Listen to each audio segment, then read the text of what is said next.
우리 말씀은 우리 한 목소리로 같이 말씀 받도록 할게요. 같이 읽죠.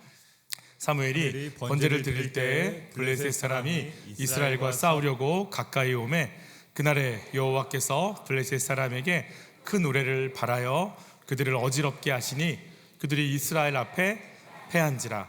이스라엘 사람들이 미스바에서 나가서 블레셋 사람들을 추격하여 벳갈 아래에 이르기까지 쳤더라.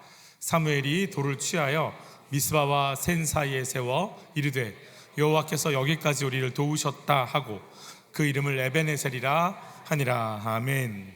우리 옆에 분들과 같이 인사하죠. 변화됩시다. 우리 세 분씩 좀 인사해 볼까요? 변화됩시다. 할렐루야. 변화됩시다. 우리 뒤에 분과도 한 번 더 인사해 주세요. 뒤에 분과도. 여러분, 그 일이 이루어졌기 때문에 그 사람일까요? 그 사람이니까 그 일을 이룬 걸까요? 글쎄요. 그 일이 이루어졌으니까 그 사람이 드러나는 건지, 그 사람이니까 그 일을 한 건지. 우리 삶에서는 이 부분 좀 없어졌으면 좋겠다 생각이 드는 부분이 있어요. 우리 직장 상사, 아니면 우리 몇째, 우리 아이들 중에 몇째 좀 문제 좀 해결됐으면 좋겠다, 이런 생각 가진 것도 있고요. 그런 안타까움들이 좀 있죠. 삶에 몇 가지들이 있어요. 이스라엘 안에서도요, 그런 민족이 있어요. 얘네만 좀 없었으면 너무 좋겠다. 얘네만 우리 옆에서 좀 사라져줬으면 정말 얼마나 좋을까 하는 사람이 있어요. 블레셋이라고 그래요. 그 나라를. 사사시대 때 이스라엘을 또 괴롭히는 1순위였고요. 강철 무기, 철무기를 가지고 아직 철을 다루지 못하는 이스라엘을 무기적으로 훨씬 월등하죠. 그래서 싸우면 항상 블레셋이 이기고 마음껏 약탈해가고 또 뺏어가도 할 말이 없는 그런 블레셋이에요. 어떻게 해볼 길이 없는 그런 사람들인데, 사사시대 때는 블레셋에 의해서 삼손이 두 눈이 뽑히고 죽임을 당하잖아요. 엘리 제사장 시대 때는 우리가 몇 주 전에 봤지만 아벡 전투에서 3만 명이 죽고 두 제사장이 죽고 언약궤까지 빼앗기는 일이 벌어지게 됐어요. 또 사울 왕 시대 때는 블레셋에서 골리앗이라고 하는 장수가 나와서 온 이스라엘을 다 두려움에 떨게 만들기도 했어요. 그러니까 블레셋은 정말 눈에 가시라고 표현을 해야 될까요? 이렇게 어떻게 이겨볼 방법도 없을 뿐더러 늘 우리를 괴롭히니까 제발 블레셋 좀 어떻게 됐으면 참 좋겠다. 정말 제발 이 문제만 좀 해결됐으면 참 좋겠다. 이런 마음으로 있는 그런 나라인데, 오늘 블레셋이 하나님의 심판을 또 하나님이 치셔서 이스라엘이 블레셋을 밀어내는 그러한 장면이 등장하고 있어요. 20년 전 아벡 전투 때는 하나님께서 가만히 계셨거든요. 그런데 오늘은 하나님께서 우레를 바라셔서 블레셋을 혼돈케 하셔서 몰아내게끔 하시는 역사를 보여주세요. 똑같이 이스라엘, 똑같은 블레셋, 똑같은 하나님인데 왜 20년 전에는 안 도우시다가 지금은 도우시는 이유가 뭘까? 오늘 그걸 좀 한번 살펴보려고 그래요. 우리 같이 받을게요. 마음을 드릴 때 블레셋을 이기고 나서, 물리치고 나서 여호와께서 우리를 도우셨다 하면서 기념비를 세웠어요. 그 기념비의 이름이 에벤에셀이에요. 도움의 돌이라고 하는 뜻이거든요. 여호와의 언약궤를 블레셋에 빼앗겼던 20년 전 아벡 전투 때 하나님이 블레셋 땅에 들어가서 하신 일이 있어요. 이스라엘은 언약궤를 빼앗기고 나서 망연자실했고요. 블레셋은 우리가 언약궤까지 가져왔으니 이스라엘 저건 아무것도 아니다. 이제 마음껏 가서 농사 지은 거 막 뺏어오기만 하면 되겠다. 다곤 신이 훨씬 위대하다는 걸 저들도 이제 알게 된 거야. 이러면서 되게 좋아했죠. 블레셋에 들어간 여호와의 언약궤는 어떻게 되었을까요? 우리 몇 구절 계속 한번 읽어볼게요. 여호와의 손이 아스돗 사람에게 엄중히 더하사 독한 종기의 재앙으로 아스돗과 그 지역을 쳐서 망하게 하니, 또 읽습니다. 그의 손이 우리와 우리 신 다곤을 친다 하고 또 있죠. 여호와의 손이 심히 큰 환난을 그 성읍에 더하사 또 읽어요. 이는 온 성읍이 사망의 환난을 당함이라. 거기서 하나님의 손이 엄중하심으로, 하나님의 손이 등장하는데 질병으로, 또 그래서 막 사망의 환난이라고 표현되어 있는 거예요. 그러니까 죽어나가는 거예요. 군사 한 명도 없는데 하나님의 언약궤 하나가 들어가는 순간 블레셋 온 땅이 죽을 것 같다, 아니 실제로 죽어가니까 너무 힘들어서 두 암소의 수레를 하고 벳세메스로 이 언약궤를 보내는 거 아니겠어요? 벳세메스에서는 어떤 일이 벌어졌어요? 하나님을 경외함 없이 법궤를 쳐다보다가 어떤 일이 벌어졌는지 같이 읽습니다. 벳세메스 사람들이 여호와의 궤를 들여다본 까닭에 그들을 치사 5만 70명을 죽이신지라. 여호와께서 백성을 쳐서 크게 살육하셨으므로 백성이 슬피 울었더라 그랬어요. 하나님이 약한 분이 아니었구나를 알게 됩니다. 하나님이 힘 못 쓰고 끌려가시는 분인 줄 알았더니 혼자 블레셋 땅에서 블레셋을 다 뒤집어 엎으시고 이스라엘 땅에 와서는 경외감 없이 드리는 예배를, 그런 시선을 그대로 치시고 너무 강력한 하나님을 보여주시는 거예요. 온 세상을 통치하시는 분이 여호와 하나님이시구나를 고백하지 않을 수 없도록 하나님은 자신의 존재를 막 드러내십니다. 그런데 이 여호와 하나님이 누구신가? 다른 나라의 신도 아니라 아브라함과 이삭과 야곱의, 우리 조상의 하나님, 우리에게 찾아오셔서 내가 너희를 내 백성 삼겠다고 하신 하나님이시잖아요. 그러면 이 하나님을 우리가 어떻게 해야 될 건가? 가까이 가자니 무섭고, 블레셋을 이기실 오직 유일한 분은 하나님밖에 안 계시고, 근데 그 하나님은 우리가 가깝지 않은 것 같고, 이들의 마음을 이렇게 표현합니다. 같이 읽죠. 그가 기럇 여아림에 들어간 날부터 20년 동안 오래 있은지라. 이스라엘 온 족속이 여호와를 사모하니라. 그냥 마음이 끙끙 앓으면서 하나님을 기다리는 거예요. 하나님을 우리가 다시 모실 수 있었으면 좋겠다. 하나님께 다시 나갈 수 있었으면 좋겠다. 이러한 상황에 사무엘이 어떻게 하나님을 만날 수 있는지에 대해서 가르쳐 주는데요. 같이 읽습니다. 사무엘이 이스라엘 온 족속에게 말하여 이르되 만일 너희가 전심으로 여호와께 돌아오려거든 이방 신들과 아스타롯을 너희 중에서 제거하고 너희 마음을 여호와께로 향하여 그만을 섬기라. 그리하면 너희를 블레셋 사람의 손에서 건져내시리라. 이에 이스라엘 자손이 바알들과 아스타롯을 제거하고 여호와만 섬기니라. 지금까지 이스라엘은 하나님의 손에, 하나님의 능력에 관심이 많았거든요. 그래서 하나님의 손 의지해서 그 힘을 가지고 블레셋을 이기려고 하나님을 부적처럼 사용하려고 했는데, 사무엘이 너희가 하나님 만나고 싶으면 너희 마음이 하나님을 향해 있어야 돼. 너희 마음이 하나님의 마음과 닿아야 돼. 그러자 어떤 일이 벌어졌을까요? 같이 읽죠. 사무엘이 번제를 드릴 때에 블레셋 사람이 이스라엘과 싸우려고 가까이 오매 그날에 여호와께서 블레셋 사람에게 큰 우레를 발하여 그들을 어지럽게 하시니 그들이 이스라엘 앞에서 패한지라. 그래서 하나님이 여기까지 도우셨다라고 하는, 또 계속 읽죠. 이스라엘 사람들이 미스바에서 나가서 블레셋 사람들을 추격하여 벳갈 아래에 이르기까지 쳤더라입니다. 그래서 하나님의 이 기념비를 세우게 되는 역사가 펼쳐지는 건데, 여호와께서 우리를 여기까지 도우셨다. 여기까지가 어딜까요? 여기까지가 미스바에서 셋까지 하나님 치셨다고 하니까 거기까지 도우신 걸까요? 거기를 얘기하시는 걸까요? 거기를 얘기하시는 것일 수 있죠. 여기까지 도우셨다니까 맞죠. 그러나 또 한 가지는 이제 이들이 하나님을 이용하려고 하고 하나님을 내 걸로 사용해서 내 배에 부르게 하려고 하는 마음을 내어놓고 바알들과 아스다롯을 내 가슴 속에서 빼내고, 그리고 하나님 앞에 엎드리고 우리 기도해 주신 것처럼 하나님을 쓰려고 하지 않고 하나님께 쓰임 받으려고 자기의 생각과 마음을 바꿀 수 있도록 이끄시는 것까지 도와주셨다라는 것이 내포되어 있는 거죠. 우리에게 하나님 우리의 삶을 열어주시기를 축복하는 거예요. 그런데 그 삶을 여신다고 우리 삶만 열리는 게 아니라 내 안에 어떤 마음들이 있는지를 보여주셔서, 드러내셔서 내 안에 있는 것들도 청소하시고 하나님을 향하게끔 만들어 변화시키시는, 내 속도 변화시켜 주시고 도우시는 에베네셀의 하나님을 경험하시기를 축복합니다. 진심으로 잘못했다고 우는 아이를 보면 어떤 마음이 드세요?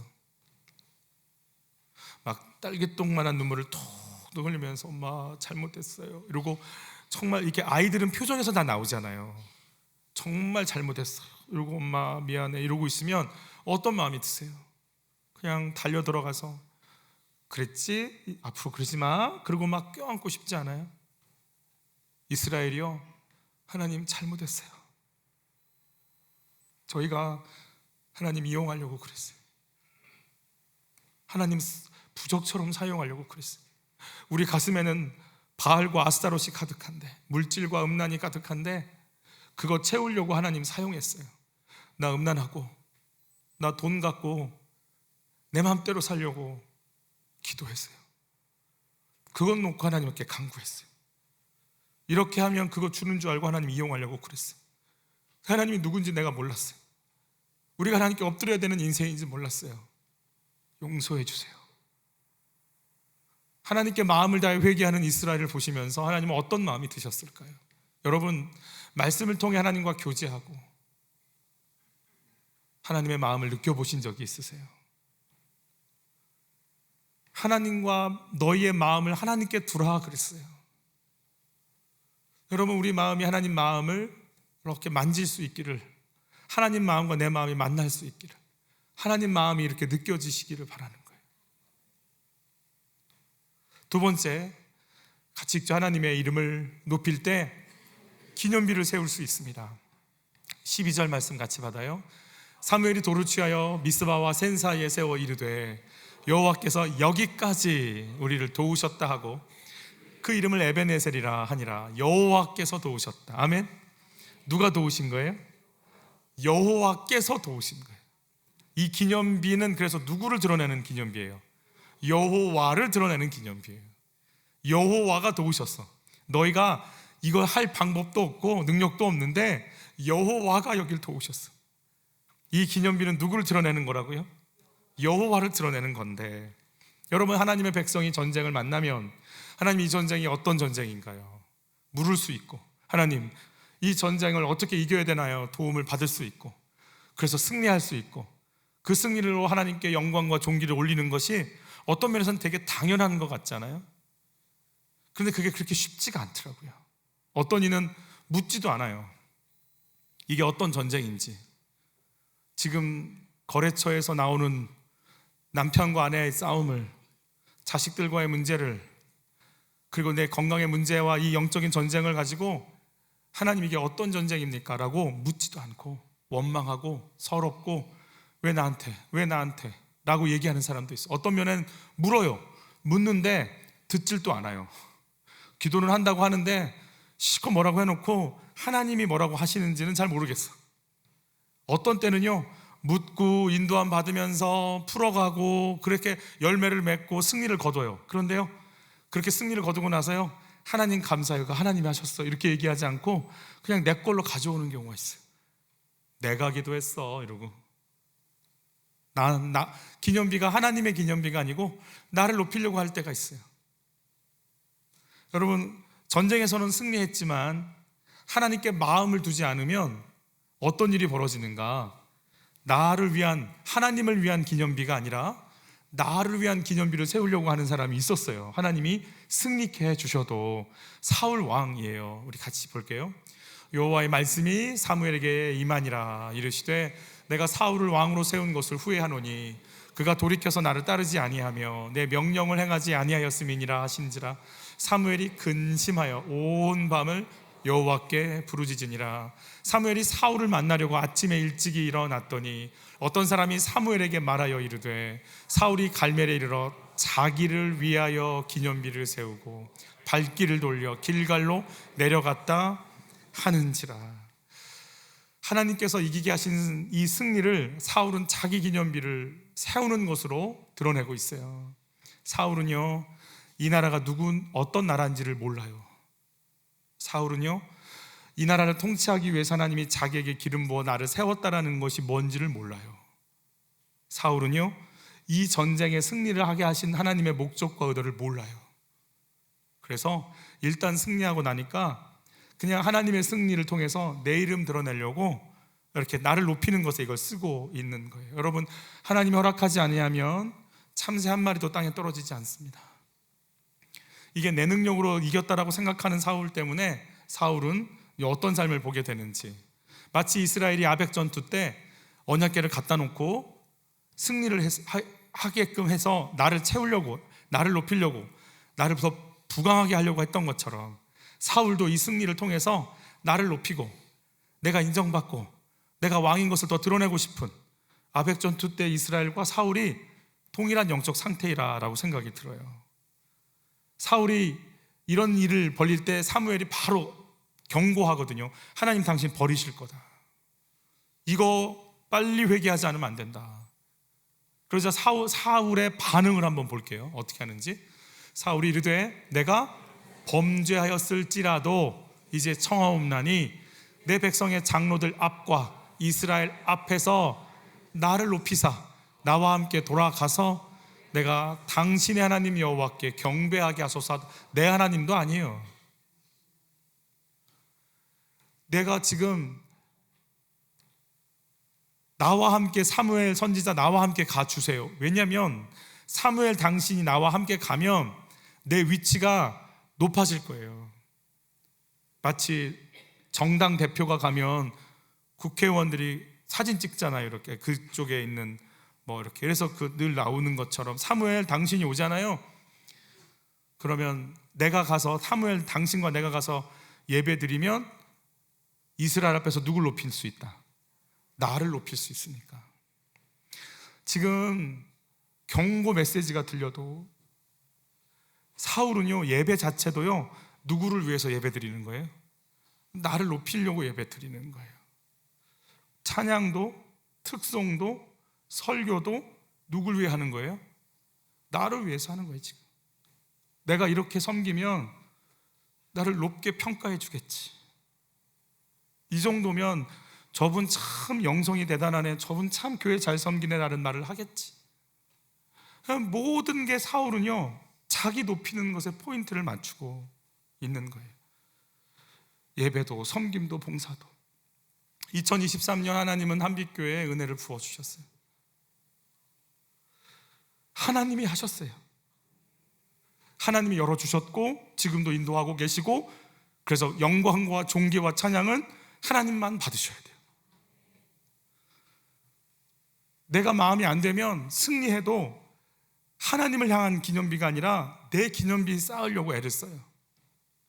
에베네셀의 기념비 속엔 그런 시도가 없어요. 하나님이 여기까지 도우셨다, 하나님이 하셨다, 하나님 높이고 싶은 거예요.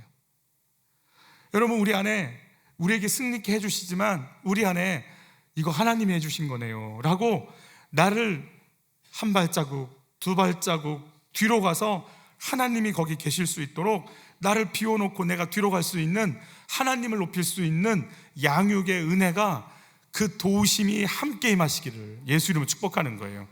자기를 위해 기념비를 세우는 사울을 보시는 하나님 마음은 어떠실까요?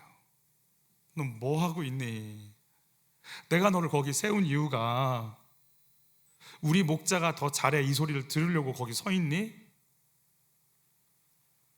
그 잘한다는 소리,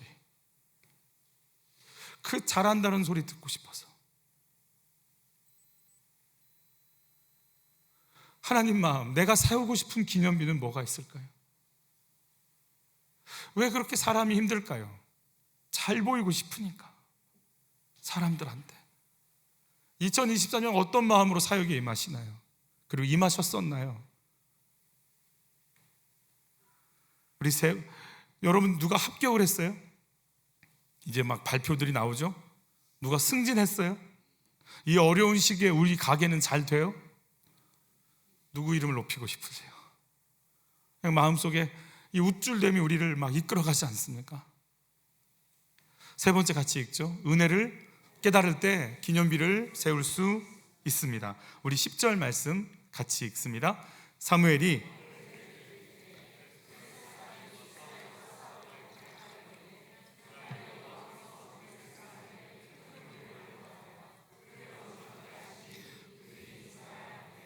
패한지라. 블레셋 사람들이 싸우려고 어떻게 했대요?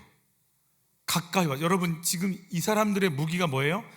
돌팔매나 칼이나 아니면 창이나 뭐 화살 뭐 이런 거겠죠. 활이겠죠, 그죠? 그러면 가시거리가 이렇게 공격 거리가 몇 미터 정도 될 것 같아요? 100m도 아마 너무 멀거려. 실제 공격을 가하려면 굉장히 가까이 와야 돼. 이게 총이나 뭐 미사일이 아닌 이상 이들이 하고 있는 것이 인간의 힘으로 던질 수 있는 뭐 투석전 비슷한 것 수준인데, 그러려면 아주 가까이. 여러분, 그 나폴레옹 이렇게 영화 보면 어때요? 군인들이 정말 가깝게 와서 총 쏘는 거 보셨어요? 정말 저 정도까지 100m도 안 돼요. 이게 총알이 나가는 거. 정말 그렇게 가깝게 와서 이렇게. 왜냐하면 총이 나갈 거리가 있기 때문에. 그러면 가까이 왔다면 정말 가깝게 온 거예요. 달려나가서 칼을 휘두르면 바로 이렇게 할 수 있도록 정말 가깝게 왔을 것 같아요. 그런데 뭐가 바랐어요? 여호와께서 우레를 바랬어요. 그러니까 누가 어지러워졌냐면 블레셋이 어지러워졌어요. 여러분, 이 정도 가까운 데서 우레가 치고 시커매지고 번개 천둥이 치고 막 암흑이 오고 막 어떻게 할 줄 모르고 그러면 가까운 거리에 있으면 다 같이 힘들어야 되는 거 아닌가요? 근데 누구만 지금 피해를 보는 것 같아요? 블레셋만 피해를 보고 있는 것 같아요. 이스라엘이 블레셋과 제대로 싸워본 적이 있을까요? 삼손 때나 한번 좀 싸워봤지 늘 졌거든요. 그런데 중무장한 블레셋 군인들이 이 우레가 울리는 소리 앞에 어지러워서 견딜 길이 없고 우왕좌왕하고 막 다 도망가기 시작하고 어쩔 줄 몰라 하는 모습들이 보이고 있는 거예요. 왜 이스라엘에는 피해가 없을까? 어떻게 이런 일이 있을 수 있을까? 여러분, 출애굽할 때 10가지 재앙 중에 보면 어떤 재앙들은요 다 같이 임하는 재앙도 있지만 어떤 재앙은요 이스라엘 진영에는 오지 않는 재앙들이 있어요. 마치 햇빛이 그래요. 여러분, 이스라엘 백성들이 있는 고센 지역은 해가 비춰져요. 그런데 애굽 사람들 있는 진영에는 어때요? 암흑이 와. 이게 말이 돼요? 해가 그렇게 무슨 서치라이트인가? 어떻게 여기만 비추죠? 근데 여기만 밝아요. 그렇게 만들어 버리세요. 구름이 막아서 막 막았나? 그럴 수도 있겠죠. 근데 어떻게 그럴 수 있냔 말이에요. 여러분, 홍해 앞에서 이스라엘 백성들이 마른 땅을 지나갔다고 돼 있잖아요. 홍해가 갈라져서 벽같이 되죠. 홍해가 갈라집니다. 그리고 막 거길 향해 가죠. 그런데 누가 뒤에서 쫓아오죠? 말발굽 소리, 군사들의 함성 소리가 들려요. 누구예요? 애굽의 전차 부대입니다.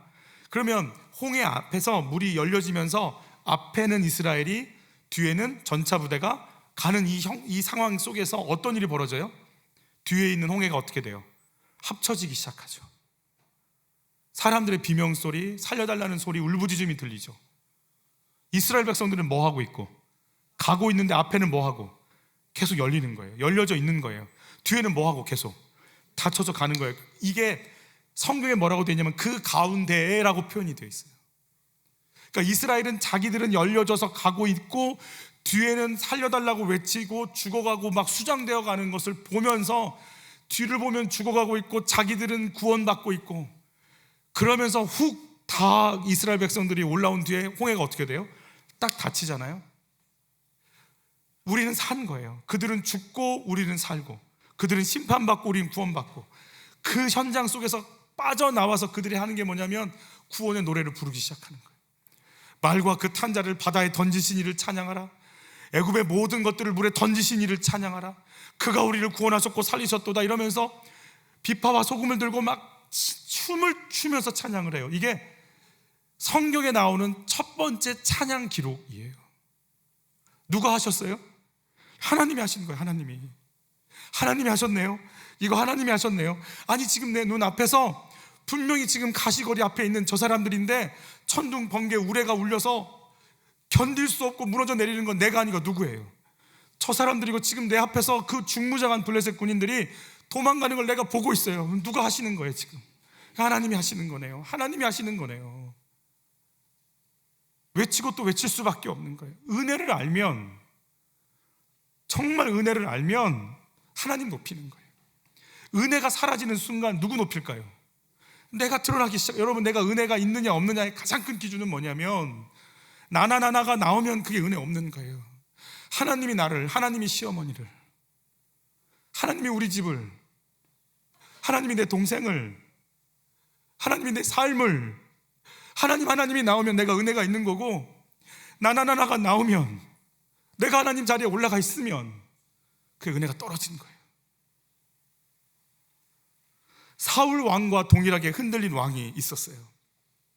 솔로몬 왕이에요. 여러분, 솔로몬은요, 엄마가 밧세바예요. 다윗이 간음하고 살인죄로 거짓말로 십계명을 정면으로 어기면서 데리고 온 여자에서 나온 사람이 자기예요. 자기 위로 형들이 기라성 같은 왕자들이 쭉 있어요. 내가 왕이 될 순번도 분위기도 위치도 아니에요. 그런데 하나님이 여디디야, 하나님께 사랑받은 자 이러면서 콕 찍어서 솔로몬을 왕 삼으세요. 내가 한 게 아니에요. 그래서 솔로몬은요, 그 감사, 나를 이끌어 주신 은혜에 감격하면서 성전을 짓고 나서 성전 앞에 두 기둥을 세워서 하나님을 향한 신앙 고백을 해요. 같이 한번 읽어볼게요. 이 두 기둥을 성전의 주랑 앞에 세우되 오른쪽 기둥을 세우고 그 이름을 야긴이라 하고 왼쪽의 기둥을 세우고 그 이름을 보아스라 하였으며, 야긴이란 말은 저가 세우리라예요. 보아스란 이름은 저에게, 그에게 능력이 있다라는 뜻이에요. 이스라엘을 세우신 분은 하나님이시고 이스라엘을 이스라엘답게 능력을 부으시는 분은 하나님이시다라는 거예요. 나를 왕으로 삼으신 분은 누구시다? 하나님이시고, 나같이 왕이 될 수도 없는 위치에 있는 나를 세워서 능력 있게 하시는 분은 누구시다? 하나님이시다. 야긴과 보아스의 신앙 고백을 했던 거예요. 이 신앙 고백을 하는 순간부터 솔로몬은 다윗의 영광과 위엄보다 더 큰 영토와 영광을 더 많이 누리면서 어느 누구도 손댈 수 없는 거대한 왕국으로 자리를 잡습니다. 막강한 왕국이 되면 이스라엘에서 제일 강한 왕국으로 서 있게 되는 거죠. 나 같은 게 내가 세우지 않았다, 하나님이 날 세웠다, 나한테 능력이 있는 게 아니라 누구에게 능력이 있다, 하나님께 능력이 있다라고 외치는 이 신앙 고백 위에 이 나라가 강건해졌는데, 문제는 솔로몬의 말년에 그가 이 은혜가, 하나님이 날 세웠다라고 하는 이 은혜를 솔로몬이 망각하고, 여러분, 자기 생각 똑똑하니까 정략 결혼을 시작합니다. 다른 이웃 나라들과 정략 결혼하면서 그 나라가 더 이상 우리나라를 침입하지 않도록 거기에 있는 공주들과 결혼하기 시작하는 일이 벌어졌어요. 하나님이 엄격하게 금했지만 그래도 내가 머리 쓰는 게 낫다고 생각해요. 여러분, 이래면 내가 힘이 있잖아요. 권력이 있잖아요. 최고로 인기가 있잖아요. 사람들이 다 나 앞에 무릎을 꿇었잖아요. 누구도 와서 다 감탄하잖아요. 그러니까 하나님 말씀이 안 들려요. 아니, 내가 이래봬도 이 정도인데, 이런 마음이 드는 거죠. 같이 한번 읽어보죠. 서로 통혼하게 하지 말라. 그들이 반드시 너희의 마음을 돌려 그들의 신들을 따르게 하리라 하셨으나 솔로몬이 그들을 사랑하였더라. 솔로몬의 나이가 많을 때에 그의 여인들이 그의 마음을 돌려 다른 신들을 따르게 하였으므로 왕의 마음이 그의 아버지 다윗의 마음과 같지 아니하여 그의 아버지 하나님 여호와 앞에 온전하지 못하였으니, 솔로몬이 마음을 돌려 이스라엘의 하나님 여호와를 떠남으로 여호와께서 그에게 진노하시니라. 여호와께서 일찍이 두 번이나 그에게 나타나시고, 두 번이나 나타나서 그러지 마, 솔로몬 그러지 마, 그러는 거 아니야, 이걸 경고하셨지만 들리지 않아요. 왜요? 힘이 있으니까, 돈이 있으니까, 명예가 있으니까, 권력이 있으니까 말씀이 안 들어가요. 여러분 정말 기억하셔요. 내가 그러니까 정말 솔로몬처럼 됐을 때 진짜 내가 보일 거예요. 아쉬운 것도 없고, 사귈 친구들도 많고, 오라는 것도 많고, 돈도 있고, 차도 있고, 여유도 있고, 명예도 있고, 인기도 있으면 내가 꾸역꾸역 예배 자리 올 수 있을까요?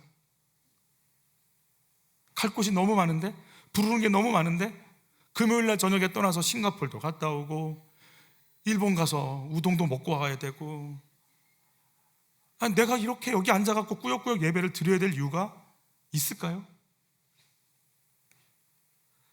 이제 더 이상 말씀 들리지 않습니다. 왜냐하면 내가 배부른데, 예전에는 내가 은혜로 세워졌다는 걸 알 때는 그가 세우셨다, 그에게 능력이 있다, 내가 아니다, 그분이다, 이렇게 얘기했는데, 내가 이제 괜찮은데, 그러고 이제 말씀이 들리지 않는 상태가 됐어요. 내가 은혜로 산다는 걸 망각했어요. 사울은 어떻게 됐어요? 악한 영에 사로잡혀가지고요, 시기 질투로 일평생 동안 다윗 잡아 죽이러 다니다가 비참한 최후를 맞고 스스로 목숨을 끊어요. 솔로몬의 노년은 어떻게 돼요? 여러분, 전도서에 뭐라고 그래요? 그가 그의 인생을 헛되니 모든 것이 헛되다라고. 대체 내가 뭐 했는지 모르겠다. 내가 지금 뭐 했는지 모르겠다. 그는요, 이스라엘의 모든 우상들이 오게끔 만드는 통로의 역할을 해버립니다. 그 우상이 아직도 이스라엘에 있대잖아요. 영원토록 이스라엘이 이 우상을 섬기는 일을 할 수밖에 없도록 열어버린 왕이 됐고요, 이스라엘이 남유다와 북이스라엘로 갈라질 수밖에 없는 단초를 제공했고요, 하나님의 경고 앞에 헛되고 헛된 인생 살다가 끝나버리는 게 솔로몬이에요, 사실은. 여러분, 주님이 승리를 주고 막강함을 주고 부유함을 줘도요, 내가 하나님의 이름을 높이리라가 정리가 되어 있지 않고, 나 같은 건 아니다, 나는 아니라 주님이시다, 그에게 능력이 있다, 그가 나를 세우셨다, 그 은혜에 대한 고백이 없으면 우리의 승리는 아무리 엄청난 게 와도 다 엎어지고 마는 거예요. 그래서 하나님이 일하시지만 우리도 바꿔주셔야 됩니다.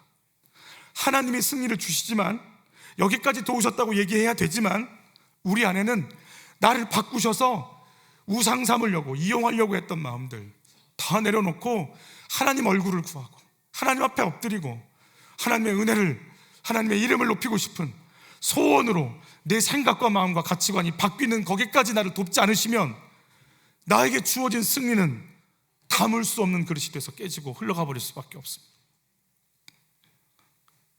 결국 하나님이 원하시는 건 하나님의 일과 하나님의 사람을 세우기 원하시는 소원이 있으신 거예요. 여러분, 모세는 겉으로는 어떤 일을 했어요? 출애굽을 시켰잖아요. 출애굽을. 하나님의 일을 했지만 하나님은 속에서 모세를 어떻게 바꾸셨어요?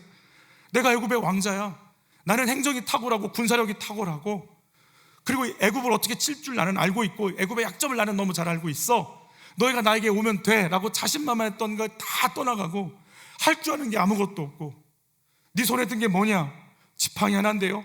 그럼 됐다, 너는 내게 가서 나한테 와서 내 말을 전해라. 너는 애굽 이제 있는 내 백성에게 가라. 내 힘으로 되는 게 아닌 나에게 말씀 주신 그분이 일을 이루신다라고 하는 걸 받아들일 수 있도록 나를 낮추고 내가 아무것도 아닌 걸 인정하게 만드는 하나님의 과정이 있잖아요. 모세가 힘이 있을 때는 한 사람 쳐 죽이고 혈기 부려서 한 사람 쳐 죽인 거 외엔 뭐가 있었어요? 일일천하로 끝났어요, 그의 구태타는.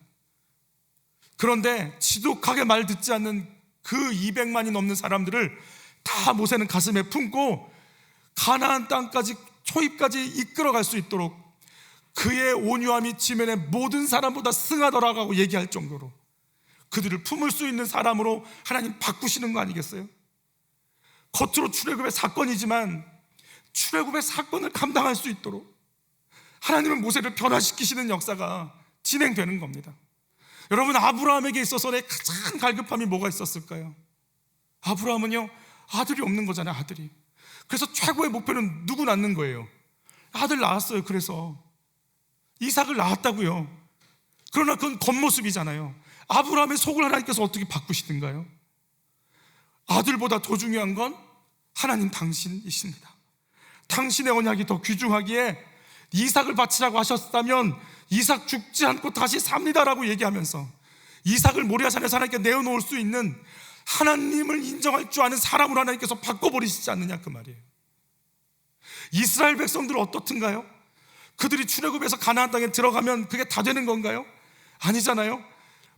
그 사람들이 40년간 광야 생활할 필요가 있을까요? 없어요. 그래서 성경에서는 뭐라고 그래요? 12정탐꾼 보낼 때가 어디예요? 가나안 초입이에요. 그냥 막 진격해 들어가면 되는 거란 말이에요. 시내산에서 바로 가나안 초입까지 들어갔어요. 이 12정탐꾼 보내고 나서 정탐꾼의 소식을 듣고 이스라엘 백성들이 뭐라고 반응해요? 우리를 다 죽이려고 여기 데려왔느냐, 우리 다 죽을 거다 그러잖아요. 주님이 뭐라고 그러세요? 내 귀에 들린 대로 행하겠다 그러고 좌우를 분별치 못하는 어린아이와 갈렙과 여호수아 외에 모든 사람이 다 죽어가잖아요. 그리고 주의 말씀을 들을 수 있는 여호수아 세대, 순종할 수 있는 세대를 다시 재세팅해서 가나안 땅에 다시 들여보내시는 거 아니겠습니까? 그냥 가나안 땅 들어가는 사건이 아니라 하나님은 그 구성원 자체를 바꾸십니다. 말씀이 들릴 수 있는 사람인가? 말씀 앞에 순종할 수 있는 사람인가? 왜 사사시대에 혼란기가 와요?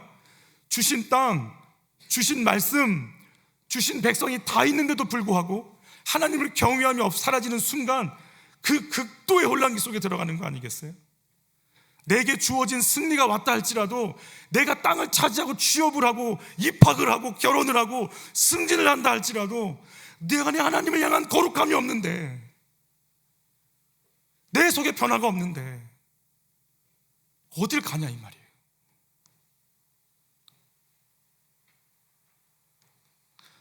남경필 전 경기도지사의 간증을 들었어요. 아들이 마약을 하죠.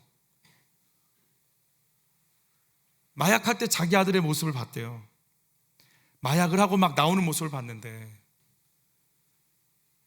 사람의 얼굴이 아니래요. 착하고 똑똑한 내 아들인데 완전히 마귀의 얼굴이래요. 정말 누가 봐도 이건 마귀다라고 할 정도의 얼굴이래요. 자기 아들의 마약 사건 때문에 그는 오선 의원을 했던가요? 어마어마한 정치 경력을 다 스톱하지 않습니까? 그 아들의 문제를 놓고 어떻게 하나 고민하다가 폐쇄병동에 보냅니다. 보호자의 승인 없이는 나올 수 없는 병동. 그리고 하나님 앞에 내 아들을 좀 치료해달라, 그리고 내가 하나님을 좀 경험하고 싶다, 이 두 가지의 제목을 가지고 올해 3월에 성지순례를 떠납니다. 떠나고 나서 도착해 보니까 2, 3일 지나서 한국에 있는 작은 아들에게 전화가 온 거예요. 아빠, 큰형이 있는 병원에 수두가 돌았대. 그래서 다 퇴소 처리가 됐대. 야, 너 그럼 형 어디 갔어? 아빠네 집에 있는 것 같아. 너 지금 빨리 가봐. 왜냐하면 2개월밖에 안 있었기 때문에 이걸 끊을 수가 없대요. 내가 이거를 이렇게 끊을 수 있는 뇌가 아니래요. 그래서 가서 보니까요, 아니나 다를까 마약을 하고 있는 거예요. 끊고 싶냐고요? 너무너무 끊고 싶대요. 끊을 수가 없대요. 자수를 2번이나 했지만 안 된대요. 그래서 이번에 한 번만 더 하면 가족이 신고할게. 그리고 가족이 신고를 해서 들어갔어요. 그런데 신고를 했는데 영장이 기각이 됐다는 얘기를 들었어요. 성지순례 하는 중에. 성지순례 팀들은 너무 잘 됐다고 축하해 줬지만 축하할 일이 아닌 거예요. 얘를 놔두면 어떻게 케어가 안 되는데. 처음에 댓글은 이렇게 달렸대요. 오죽했으면 가족이 신고를 했겠냐. 그리고 이제 긍휼한 마음으로 댓글이 달리다가 영장이 기각됐다고 하니까 국힘당에서 입김을 불어서 풀어준 거 아니냐. 그리고 이제 정치적인 댓글이 달리기 시작하더래요. 너무 괴롭더래요. 요르단쯤 갔을 때 하나님께 막 대들기 시작했대요. 성지순례 중에 누가 이게 뭡니까 하나님, 내가 성령 체험하고 싶어서 성지순례 왔지, 내 아들 치료해달라고 그 기도하려고 성지순례 왔는데 21세기에 수두가 웬 말이고, 내가 성지순례를 안 왔으면 집에서 내 아들을 또 케어를 해서 다시 또 안 할 수 있도록 막기라도 했을 텐데, 또 영장 기각은 무슨 말입니까 하나님. 내 대해서 내 가족이 어떻게 해결해 보려고 했는데 이젠 만천하에 다 공개가 됐으니 이제 뭘 어떻게 하자는 얘기입니까? 하나님께 막 대들기 시작하는 거예요. 왜 이렇게까지 일을 만드시는 겁니까? 이게 뭡니까? 근데 놀랍게 하나님이 자기한테 그런 말씀을 주시더래요. 너 3년간 별짓 다 해봤지? 전문가도 만나봤고 기도원도 가봤고 다 해봤지? 네가 할 수 있는 일이 있었어? 없었어요. 너 할 수 있어? 없어요. 그럼 네 아들 나한테 맡겨. 하나님, 저는 아무것도 못하겠어요. 하나님께 맡겨드립니다. 하나님께 맡겨드립니다. 우리 한번 같이 고백해 볼게요. 하나님, 이 아픔을, 이 문제를, 이 서러움을 하나님 앞에 맡겨드립니다. 하나님께 맡겨드립니다. 마지막입니다. 하나님께 맡겨드립니다. 그 순간 1분 전에는 화가 나서 견딜 수 없었는데 1분 만에 너무 평안해지는 거예요. 고요해지는 거예요. 내가 할 수 없는 거, 내가 할 수 없다고 인정하는 순간 우린 진짜 평안을 찾게 돼요. 내가 아니구나, 내가 할 수 있는 게 아니구나, 내가 아니구나를 인정하는 순간, 내가 살 수 있는 길은 은혜 이외엔 아무것도 없구나를 인정하는 순간, 막 내 영혼 속에서 그때부터 정말 내가 정말 누리고 싶었던 그 평안. 왜냐하면 진짜 주인이 오셨으니까, 진짜 주인이 오셔서 나를 다스리기 시작했으니까, 키를 이제 그분이 잡기 시작하셨으니까.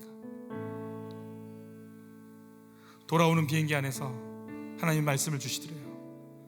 네 아들은 내가 책임진다고 했지.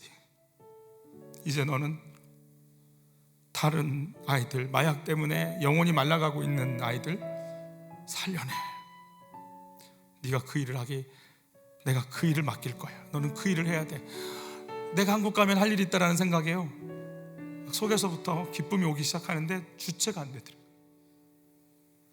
내가 할 일이 있다, 내가 하나님을 위해 할 일이 있는데 그건 영혼들 살려내는 일이다, 내가 그 일을 할 수 있다, 나를 하나님이 그 일을 맡기셨다. 막 기쁨이 올라오다가 내가 내 맘대로 살았던 것이 막 회개가 되면 더 울었다가 비행기 이렇게 앉아있는데 울었다 웃었다 하니까 옆에 있는 사람이 미쳤네 이러고 이제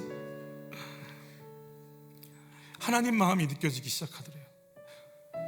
아들이 이제 유학 가서 이제 배워온 이 마약인데, 미국에 있는 아이들, 한국에 있는 아이들이 마약을 할 때 정신을 잃거든요, 애들이. 하나님이 그걸 보실 때 얼마나 속상해 하실까. 아, 내가 정말 이 마약 퇴치 운동을 열심히 하자, 돈 벌어서 정말 이 일에 값지게 좀 쓰자. 이 아들은 지금 어디 있냐면 가까운 데 있어요. 공주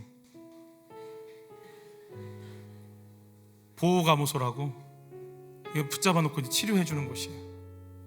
2년간 아무것도 못하고 이제 치료 속에 들어가야 되는 거지. 하나님을 경험하고 나서 변화된 게 있대요.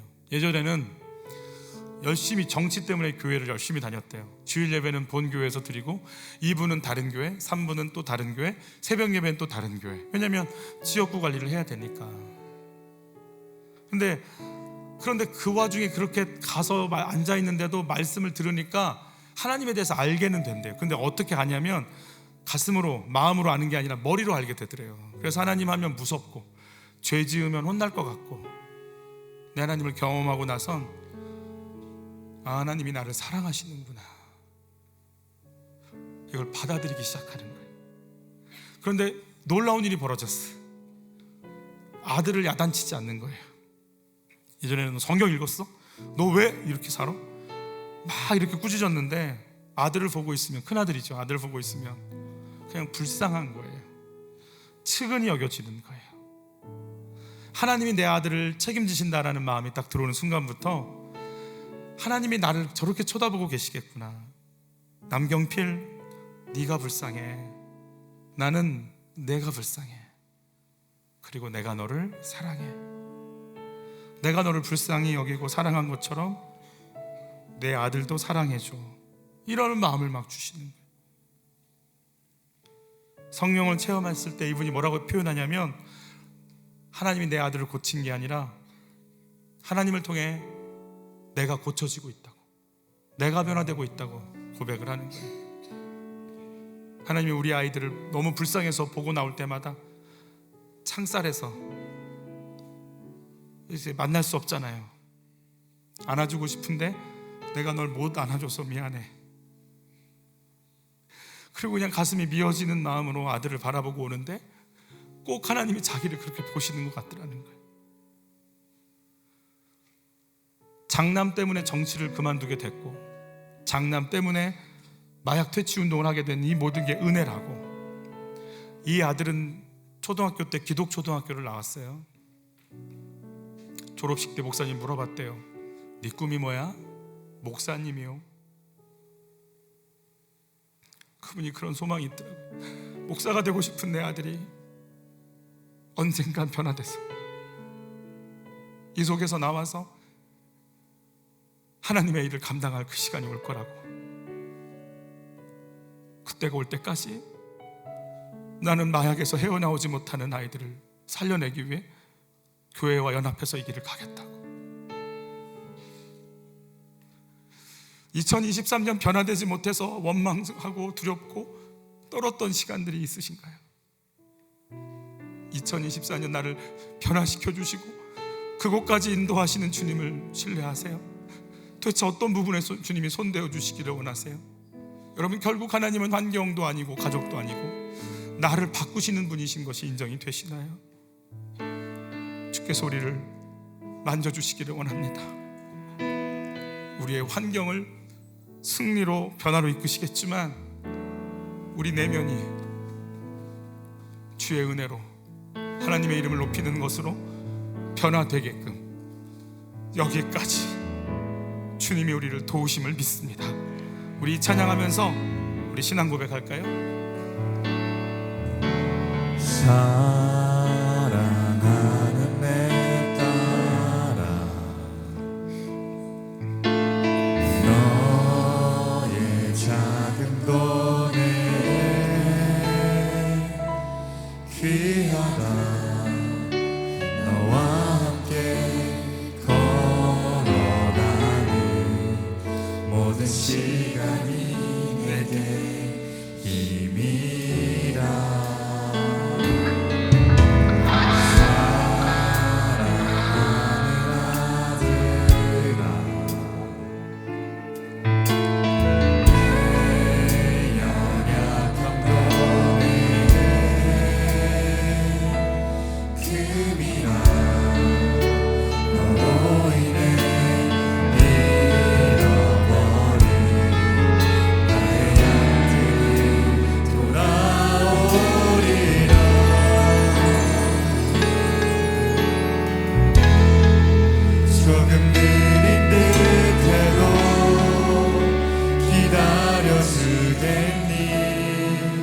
조금 더딘 듯해도 믿어줄 수 있니? 내가 가는 그 길 절대 헛되지 않으니 나와 함께 가자. 앞이 보이지 않아도 나아가주겠니? 이해되지 않아도 사랑해주겠니?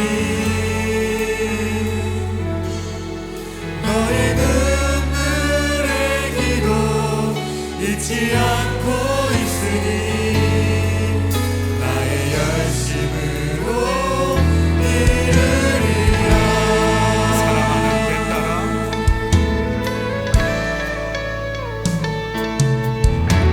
사랑하는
같이 기도할 때 하나님,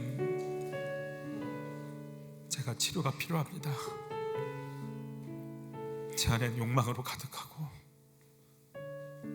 제 안에는 이기심과 자기주장으로 가득하고 내게 응답을 주신다 해도 나는 내 이름, 내 기념비 싼이라고 정신없을 것 같습니다. 하나님, 내가 고침받고 싶습니다. 내 안에 있는 이 혈기를, 이 우쭐됨을, 이 분노를, 이 불안과 염려를 하나님 고쳐주옵소서. 내 속을 변화시켜 주옵소서. 남이 아닙니다. 나입니다. 나를 좀 만져주십시오. 나를 좀 만나주십시오. 나를 좀 변화시켜 주십시오. 하나님, 2023년을 보내면서 하나님의 만지심 속에 내가 있고 싶습니다. 그리고 하나님이 주시는 비전 2024년의 소망을 내가 듣고 싶습니다. 하나님, 내 영혼을 만져주십시오. 나를 고쳐주십시오. 나를 치유하여 주십시오. 주여 한번 외치고 기도로 나갑니다. 주여,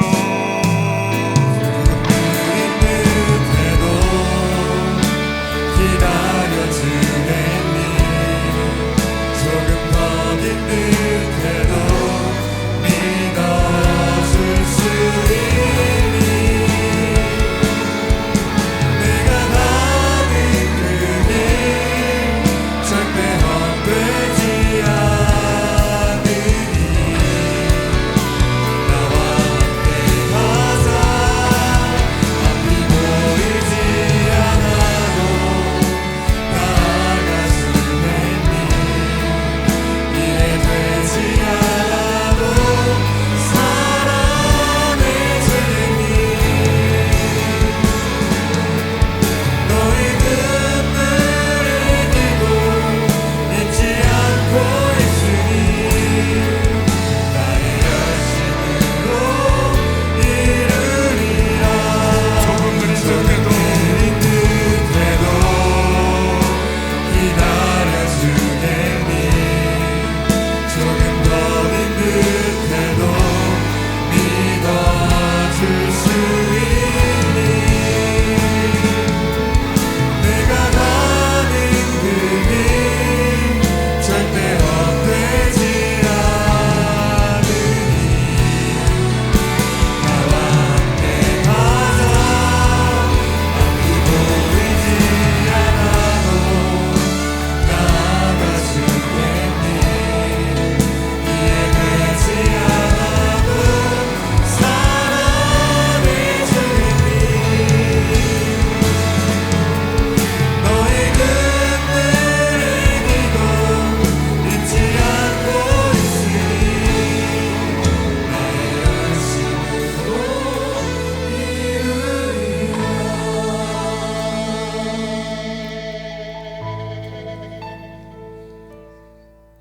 하나님, 승리를 주시면 지금이라도 당장 안 그런 척하면서 나를 위해 기념비를 쌓을 것 같습니다. 저에게 지금 부강함을 주시면 내가 왜 말씀을 들어야 될지 배불러서 하나님 우습게 여길 것 같습니다.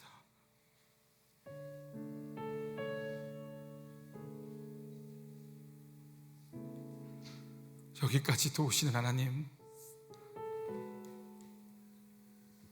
미스바와 샌까지 도우셨지만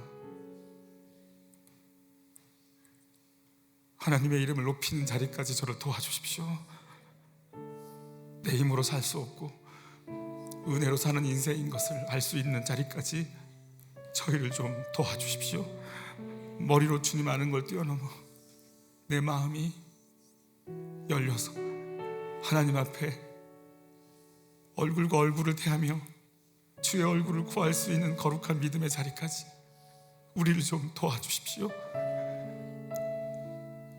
하나님, 우리를 양육해 주십시오. 내 속은 더러움과 추함으로 가득 차 있는데 여기에 무슨 승리가 의미가 있겠습니까? 저를 여기서 건져 주십시오.